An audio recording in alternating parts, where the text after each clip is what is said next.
Hello students, welcome to all of you on my YouTube channel Physics with Vicky Sharma.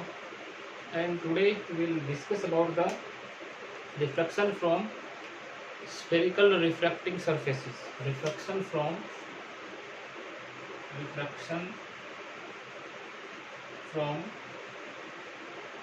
spherical refracting surfaces. बेटा अभी तक हमने plane surfaces से refraction पढ़ा है, ठीक है। लाइट एक मीडियम से दूसरे मीडियम में जाती है तो उसके नेचुरल पाथ से थोड़ा सा मुड़ जाती है। वहाँ पे हमारे पास क्या थे? प्लेन सरफेसेस थे। कैसे सरफेसेस थे? प्लेन। अब हमारे पास स्फेरिकल रिफ्रैक्टिंग सरफेस है। तो सबसे पहले कि स्फेरिकल रिफ्रैक्टिंग सरफेस होता क्या है? स्फेरिकल रिफ्रैक्टिंग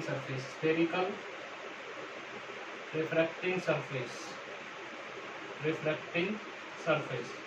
तो बेटा स्फेरिकल रिफ्रैक्टिंग सरफेस जो होता है, स्फेरिकल रिफ्रैक्टिंग सरफेस, ये किसी ऐसे स्फीयर का पार्ट होता है जो कि एक ट्रांसपेरेंट रिफ्रैक्टेड मीडियम का बना होता है। किसका बना होता है? ट्रांसपेरेंट रिफ्रैक्टेड मीडियम का। ट्रांसपेरेंट का मतलब पारदर्शी, जिसके आर पार हम देख सके। जैसे ग्लास हो गया, क्या हो गया? ग्लास हो गया, वाटर हो गया। तो ऐसे किसी मटेरियल का बना होता है जो क्या होता है? ट्रांसपेरेंट होता है और उसका पार्ट होता है। तो यहाँ पे लिख सकते हैं it is the part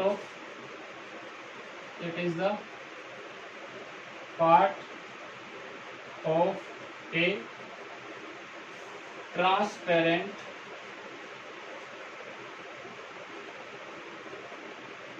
refracting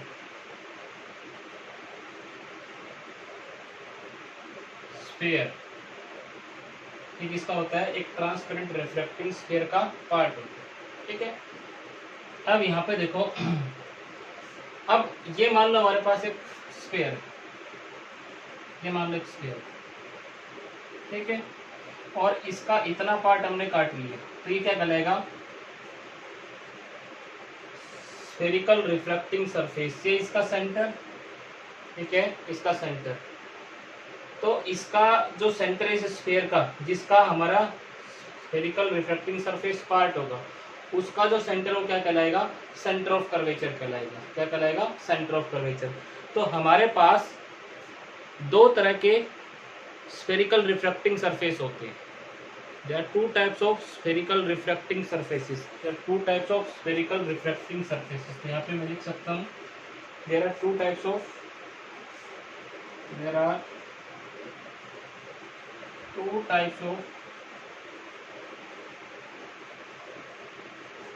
spherical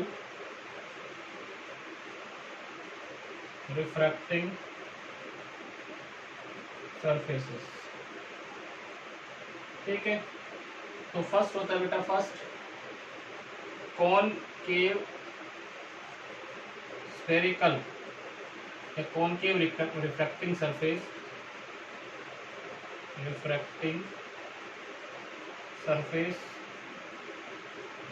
और बेटा दूसरा हमारा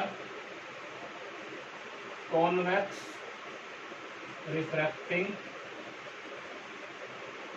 सरफेस। एक होता है कॉनकेव रिफ्रैक्टिंग सरफेस, दूसरा कॉनकेव रिफ्रैक्टिंग सरफेस। अब कॉनकेव रिफ्रैक्टिंग सरफेस क्या होता है, कॉन्वेक्स रिफ्रैक्टिंग सरफेस क्या होता है? तो ऐसा सरफेस जो हरेरर साइड से क्या हो? कॉनकेव, तो उसको हम बोलेंगे कॉनकेव रिफ्रैक्टिंग सरफेस। तो यहाँ पे हम लिख सकते हैं सबसे पहले कॉनकेव रिफ्रैक्टिंग सरफेस क्या होता है। तो यहाँ पे लिख सकते हैं कॉनकेव रिफ्रैक्टिंग सरफेस की हेडिंग डाल करके, ऐसा सरफेस जो क्या हो? कॉनकेव साइड से क्या हो? रियर साइड से कॉनकेव। द स्फेरिकल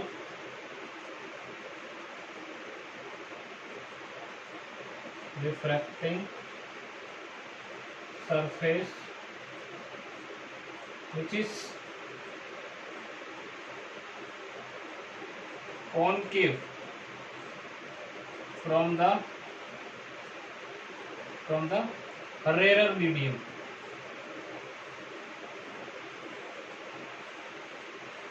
हमने दो तरह के मीडियम पढ़े थे, एक डेंसर मीडियम होता है, एक रेयर मीडियम होता है। रेयर मीडियम वो होता है जिस मीडियम की ऑप्टिकल डेंसिटी क्या होती है, कम होती है, उसको रेयर मीडियम बोलते हैं। और जिस मीडियम की ऑप्टिकल डेंसिटी हाई होती है उसको हम डेंसर मीडियम बोलते हैं। क्या बोलते हैं? Denser medium. ठीक है, तो जब किसी सरफेस का हम पोर्शन काटेंगे और वो रेरर साइड से क्या होगा, रेरर साइड से क्या होगा, कॉनकेव होगा, तो उसको कॉनकेव स्फेरिकल सरफेस बोलेंगे।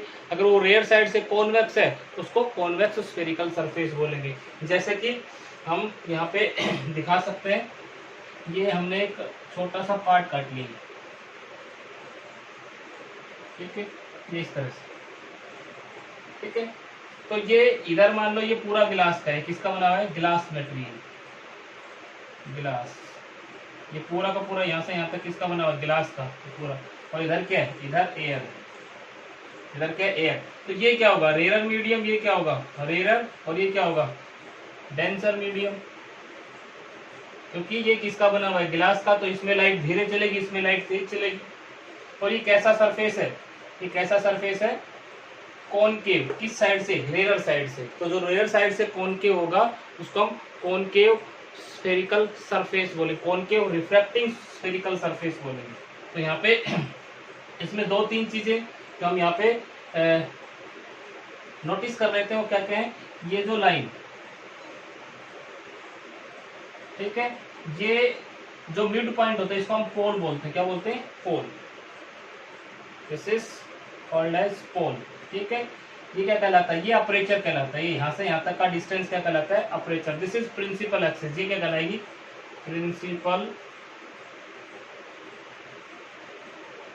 Principal axis. ठीक है, दिस इज पोल। और इस स्फीयर का जो सेंटर होगा, इस जिसका ये पार्ट है, उस स्फीयर का जो सेंटर होगा वो इसका क्या कहलाएगा? This is centre of curvature, C. इसको बोलते हैं सेंटर ऑफ कर्वेचर। ये बेटा 10th क्लास में तुमने पढ़ रखे हैं। ठीक है, सेंटर ऑफ कर्वेचर होगा। ये यहाँ से यहाँ तक का डिस्टेंस, ये वाला डिस्टेंस क्या कहलाएगा? अपर्चर कहलाएगा। ये क्या कहलाएगा? ये दिस डिस्टेंस इज, इसको क्या बोलते हैं? अपर्चर। अपर्चर, ठीक है, इसको अपर्चर बोलते हैं। दिस इज कॉल्ड, ये मिड पॉइंट जो होता है इसको बोलते हैं पोल। पोल, ठीक है। तो ऐसा सरफेस जो कि रेयर मीडियम से कॉनकेव हो उसको हम कॉनकेव रिफ्रैक्टिंग स्फेरिकल सरफेस बोलेंगे। दूसरा देखो, कॉन्वेक्स। कॉन्वेक्स स्फेरिकल सरफेस बेटा नोट कर सकते हो सभी। देखो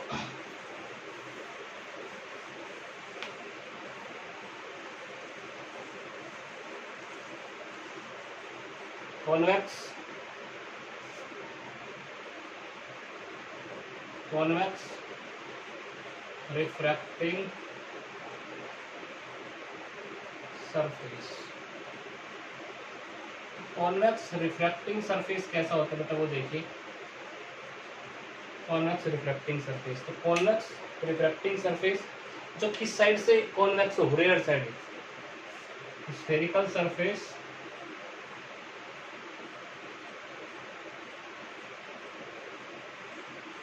which is the spherical surface which is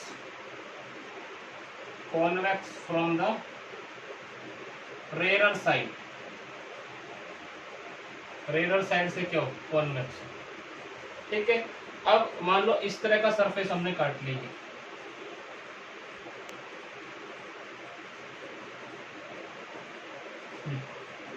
ठीक है, इस तरह का सरफेस हमने काट लिया। और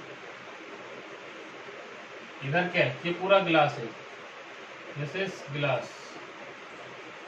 ठीक है, ये स्ट्रेट लाइन हमने ड्रा कर दी। इसको क्या बोलेंगे? Principal axis. This is principal axis. ये चार चीजें तुमने पढ़ रखी है मेरे 10th क्लास में। इसको बोलते हैं principal axis. This point is called as pole. ये पोल कहलाएगा, इसको पी से लिखेंगे। इसका सेंटर किधर होगा, तो देखो ये ऐसे कटा हुआ है, ये किसी स्फीयर का हम ऐसे करेंगे तो ये ऐसा स्फीयर बनेगा इस तरह से, तो इसका सेंटर किधर होगा, इधर होगा, तो ये इसका सेंटर ऑफ कर्वेचर सी, इसको क्या बोलते हैं, centre of curvature, centre of curvature. ठीक है, ये यहाँ से यहाँ तक का distance, this distance is aperture, इसको क्या बोलते हैं, अपर्चर। ठीक है, इधर एयर, ये कौन सी साइड, रेयर साइड, और ये कौन सी, डेंसर। तो देखो रेयर साइड से कॉन्वेक्स है, तो ये कॉन्वेक्स स्फेरिकल सरफेस कहलाएगा, क्या कहलाएगा, कॉन्वेक्स स्फेरिकल सरफेस, क्या कहलाएगा, कॉन्वेक्स स्फेरिकल सरफेस। तो हमारे पास दो तरह के स्फेरिकल सरफेस होते हैं, एक कॉन्वेक्स स्फेरिकल सरफेस, एक कॉनकेव स्फेरिकल सरफेस। अब इसमें आगे देखो बेटा, जब हम कॉन्वेक्स और कॉनकेव स्फेरिकल सरफेस से रिफ्रैक्शन पढ़ते हैं तो उसमें हम कुछ अजम्पशंस मान करके चलते हैं, कुछ अजम्पशंस मान करके चलते हैं। साइन कन्वेंशन सबने पढ़ रखे हैं, साइन कन्वेंशन कि सारे डिस्टेंस किससे मापे जाएंगे, साइन कन्वेंशन में लिख देता हूं फिर दोबारा से, sign convention.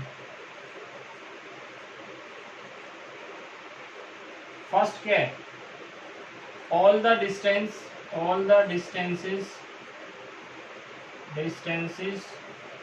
measured from pole, सारे के सारे डिस्टेंस हम कहाँ से मापेंगे, पोल से मापेंगे। और पोल क्या है, यहाँ से इधर जाएंगे, यहाँ से इधर जाएंगे, तो सारे के सारे डिस्टेंस कहाँ से मापेंगे, पोल से मापेंगे। पोल हमारा वो पॉइंट होगा जहाँ से हम डिस्टेंस मापने के लिए इधर जाएंगे या इधर जाएंगे। ठीक है, दूसरा इंसिडेंट रे की डायरेक्शन में जो डिस्टेंस है उनको पॉजिटिव लेंगे, अपोजिट होंगे उनको negative.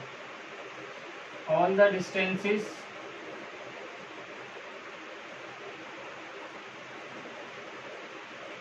taken in the direction of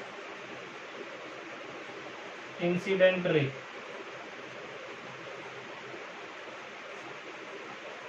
is taken to be positive and vice versa. All the distances measured कर लो, taken की जगह measured कर लो, measured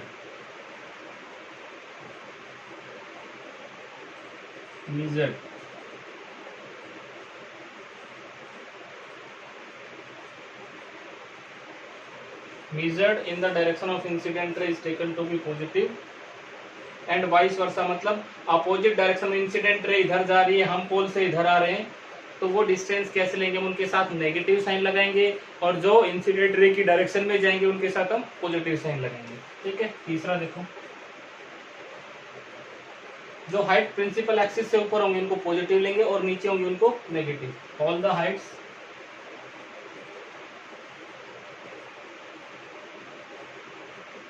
above the principal axis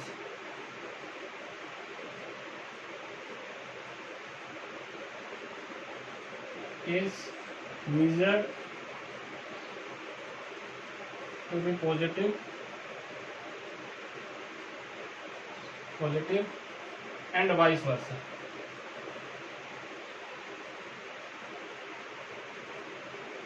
यानी जो भी हाइट प्रिंसिपल एक्सिस से नीचे होंगी उनको नेगेटिव लेंगे और ऊपर होंगे उनको पॉजिटिव। लेकिन इसमें हाइट का मैटर नहीं आएगा क्योंकि इसमें हम पॉइंट ऑब्जेक्ट मान करके चलेंगे। ऑब्जेक्ट को क्या मानेंगे कि ऑब्जेक्ट हमारा पॉइंट ऑब्जेक्ट है और किस पे रखा हुआ है, प्रिंसिपल एक्सिस पे। तो वो कुछ अजम्पशंस जो हम कॉन्वेक्स रिफ्रैक्टिंग स्फेरिकल सरफेस की स्टडी से पहले कुछ अजम्पशंस हम मान करके चलते हैं, वो अजम्पशंस क्या हैं वो हम लिखते हैं, अजम्पशंस। तो अजम्पशंस हम लिख लेते हैं। अजम्पशंस का मतलब होता है बेटा कि हम कुछ चीजें मान करके चलेंगे। तो वो अजम्पशंस क्या क्या हैं वो देखिए बेटा।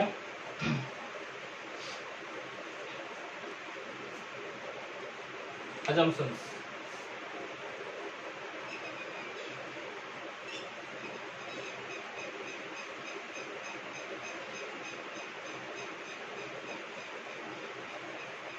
First object is a point object, object is a point object, object is a point object laying on principal axis. Object हमारा कैसा होगा, पॉइंट ऑब्जेक्ट होगा, और जो किस पे लेइंग होगा, प्रिंसिपल एक्सिस पे लेइंग होगा। किस पे लेंगे, प्रिंसिपल एक्सिस पे, lying on the principal axis. ठीक है। दूसरा aperture of the spherical surface is very small, aperture of the spherical surface, refracting surface is very small। जो अपर्चर होगा वो बहुत कम होगा, छोटा होगा।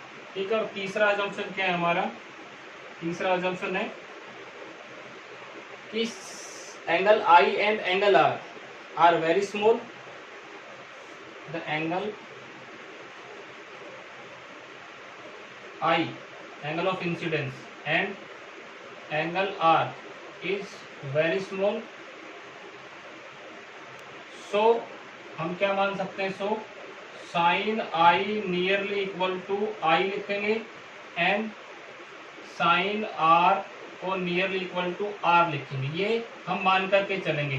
तो जब एंगल छोटे होते हैं तो आई की जो एंगल की वैल्यू साइन आई की वैल्यू होगी वही आई की वैल्यू होगी, और जो साइन आर की वैल्यू होगी वो ही आर की वैल्यू होगी। तो ये कुछ अजम्पशंस हैं जो हम रिफ्रैक्शन फ्रॉम स्फेरिकल सरफेसेस से पढ़ेंगे, तो इन चीज़ों को हम वहाँ पे अप्लाई करेंगे। ये चीज़ें हम अज्यूम कर करके चलते हैं, क्या करके, अज्यूम करके चलते हैं। ठीक है। तो अब यहाँ पे देखो, refraction from rare medium to denser medium. अब हम स्टार्ट करते हैं टॉपिक। ये तो जो थी सारी की सारी इसकी बेसिक्स थी। अब हम जो पढ़ना चाह रहे हैं वो स्टार्ट कर रहे हैं। Refraction from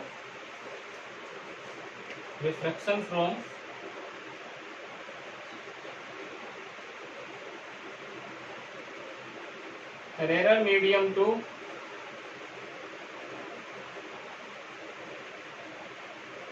denser medium.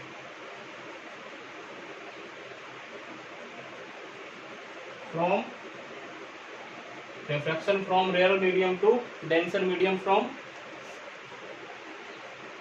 convex spherical refracting surface,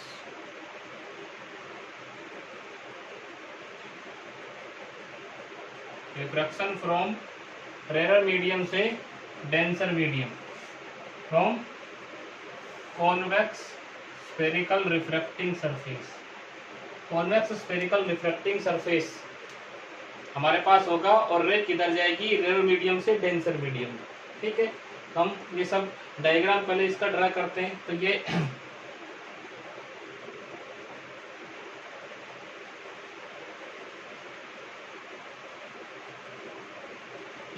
बेटा हमारे पास कॉन्वेक्स स्फेरिकल सरफेस हमने बनाया है। ठीक है। ऐसा सरफेस है कॉन्वेक्स स्फेरिकल। अब इसमें सबसे पहले प्रिंसिपल एक्सिस ड्रा करते हैं। दिस इज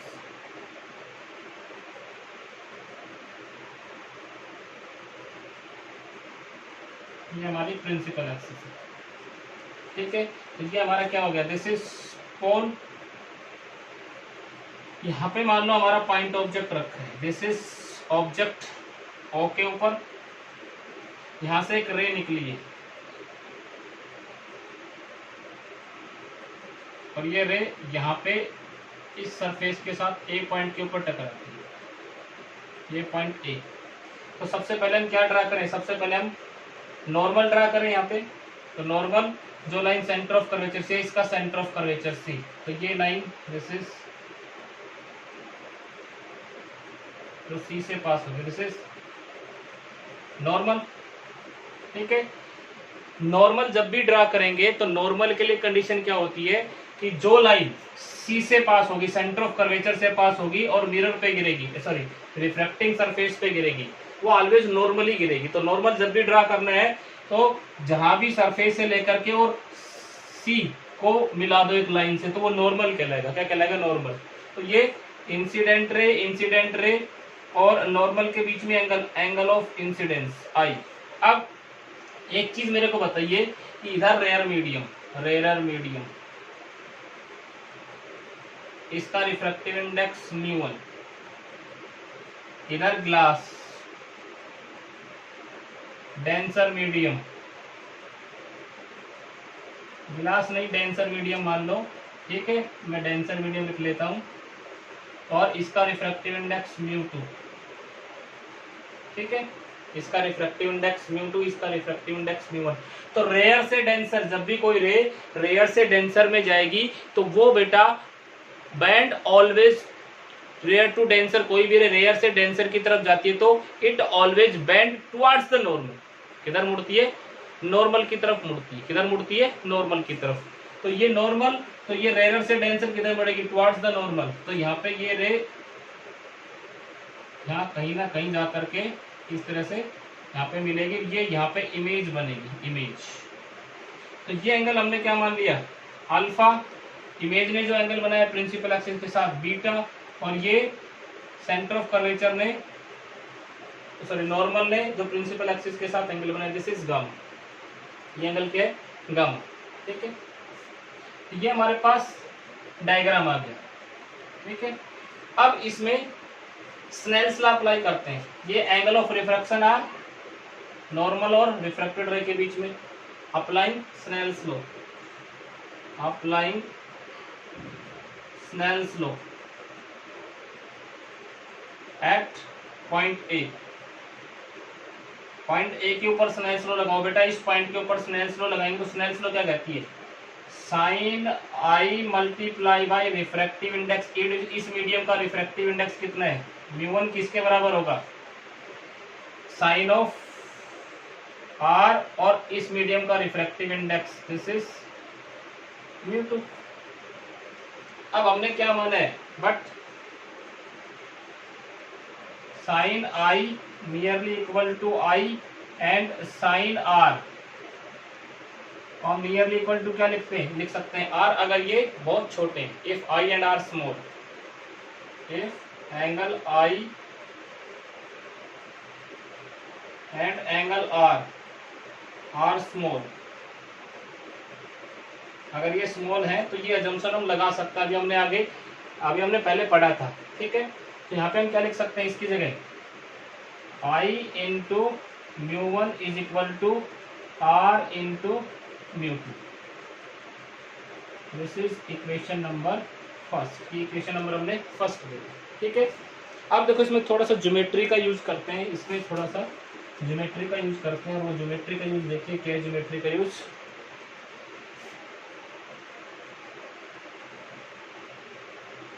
ज्योमेट्री का यूज करते हैं।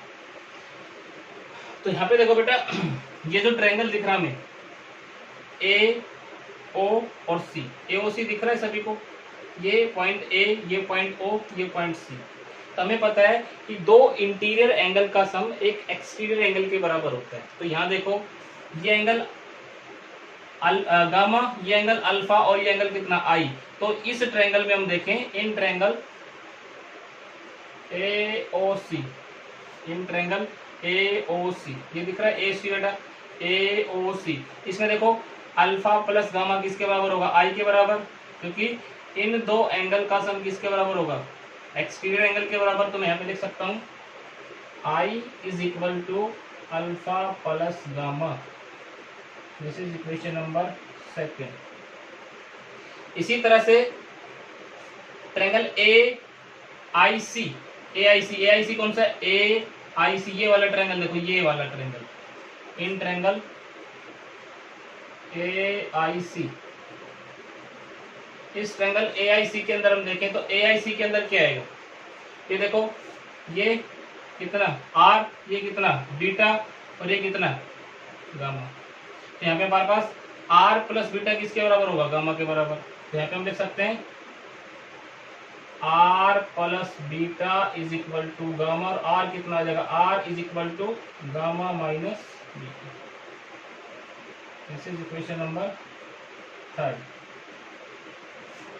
सेकंड और थर्ड को फर्स्ट में यूज करो, use equation second and third in equation first. Second और थर्ड को फर्स्ट में यूज करेंगे। तो यहाँ पे देखो कितना, आई की जगह में क्या लिख दूं, alpha plus gamma into mu one is equal to R की जगह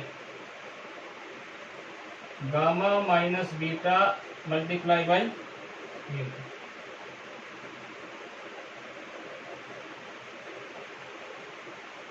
ठीक है, ये इक्वेशन आ गया हमारे पास। अब इसमें हम क्या कर ले, थोड़ा सा इसको इक्वेशन नंबर फोर्थ नाम दे देते हैं। ठीक है, अब हमें अल्फा बीटा और गामा की वैल्यू निकालनी है। किसकी वैल्यू निकालनी है, अल्फा बीटा और गामा की। तो अल्फा बीटा और गामा की वैल्यू निकालने के लिए हम क्या करेंगे, अल्फा बीटा और गामा की वैल्यू निकालने के लिए बेटा हमें एंगल का पता है। एंगल किसके बराबर होता है, angle is equal to arc length divided by radius. ठीक है, आर्क लेंथ अपॉन रेडियस। तो यहाँ पे इसको तो क्या मान ले, आर्क लेंथ मान ले। ठीक है, या इससे एक परपेंडिकुलर ड्रा कर लो एम। ठीक है, तो इसको तो हम क्या मान ले, इसको तो आर्क लेंथ मान ले, क्योंकि अपर्चर स्मॉल है। ये एम पी के बहुत क्लोज आएगा, एम जो है वो पी के क्या आएगा, बहुत क्लोज। ठीक है, तो यहाँ पे अगर अल्फा निकालना है तो अल्फा कितना आ जाएगा, अल्फा कितना आ जाएगा, अल्फा इज इक्वल टू क्या निकालना है, तो ये तो क्या हो गई रेडियस और ये क्या हो गई आर्क लेंथ। तो A M upon divided by P O, ये रेडियस, ये आर्क लेंथ। इसी तरह से बीटा कितना आ जाएगा, बीटा, बीटा निकालना हो तो बीटा ये, तो ये क्या हो जाएगी रेडियस और ये क्या होगी arc length. This is A M upon P I. और गामा कितना आ जाएगा बेटा, gamma, gamma is equal to ये क्या हो जाएगी रेडियस और ये क्या हो जाएगी आर्क लेंथ, तो ए एम ही रहेगी, A M upon P C. ठीक है, ये जितनी भी वैल्यू इक्वेशन नंबर 4 में यूज करो। Use equation 5 in equation 4। यहाँ पे देखो इसकी जगह क्या लिख सकते हैं बेटा, इसकी जगह अल्फा की जगह, अल्फा की जगह this is A M upon P O plus gamma की जगह A M upon P C multiply by कितना म्यू1 इज इक्वल टू गामा की जगह A M upon P C और बीटा की जगह minus A M upon P I.